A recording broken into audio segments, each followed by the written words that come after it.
We're in Rosen, Discrete Mathematics and its Applications, section 9.4 on solving congruences. We're talking about the Chinese remainder theorem, which gets its name from an old problem um, attributed to the ancient mathematician Sun Tzu. He says there's an unknown that when divided by 3 is remainder 2, when divided by 5 is remainder 3, when divided by 7 is remainder 2. What is that unknown? And we can express that as a system of congruences, and they're linear congruences, but the uh, coefficient of x in each case is 1. And we will be able to use a theorem to solve this problem.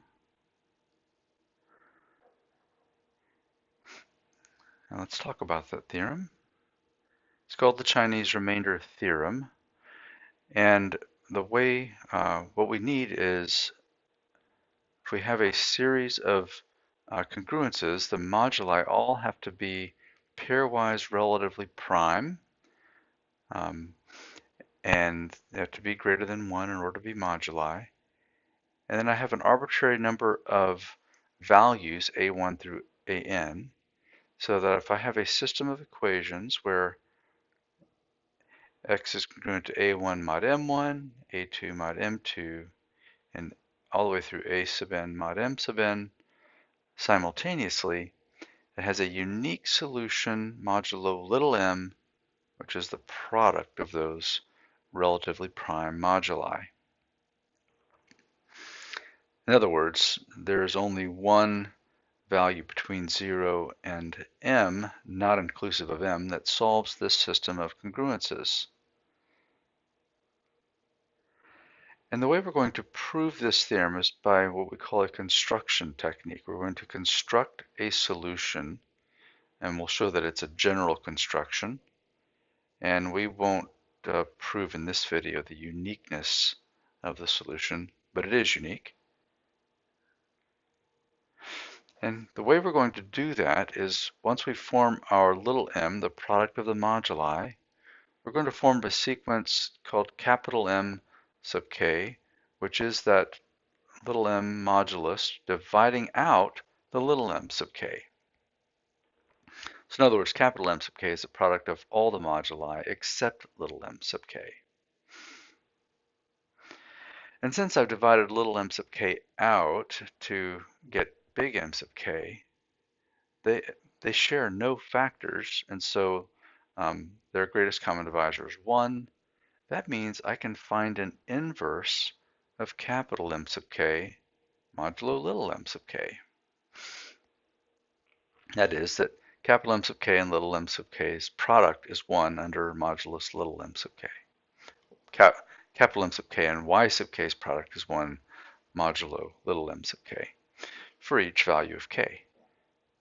Now what we do is we form the solution x as the sum of the value it's equal to under the respective moduli, the capital M sub I and the y sub I for each I. And because of the way we constructed capital M, whenever the j and the k are not equal, the capital M sub j is going to be congruent to 0 mod little m sub k, because little m sub k is a factor of capital M sub j. But at the kth term, capital M sub k is not congruent to 0 mod little m sub k, because we factored little m sub k out of it. However, capital M sub k times y sub k is congruent to 1 mod little m sub k. Again, this is by construction.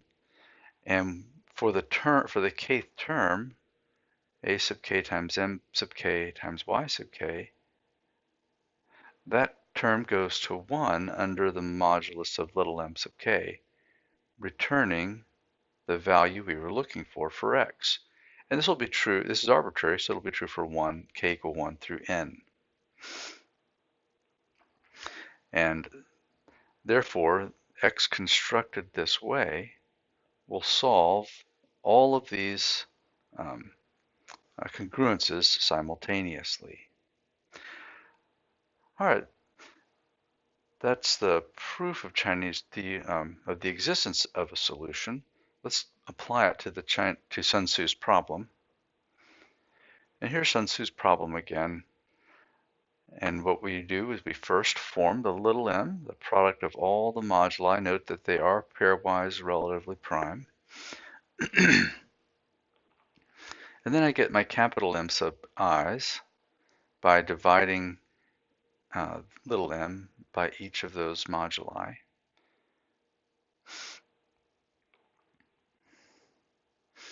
And now I need to find the inverse of each of these capital M sub i's with respect to the little m sub I modulus. So I'm looking for an inverse of 35 with respect to 3. We see that 35 times 2 is congruent to 1 mod 3. 70 divided by 3 is 1, or has remainder 1.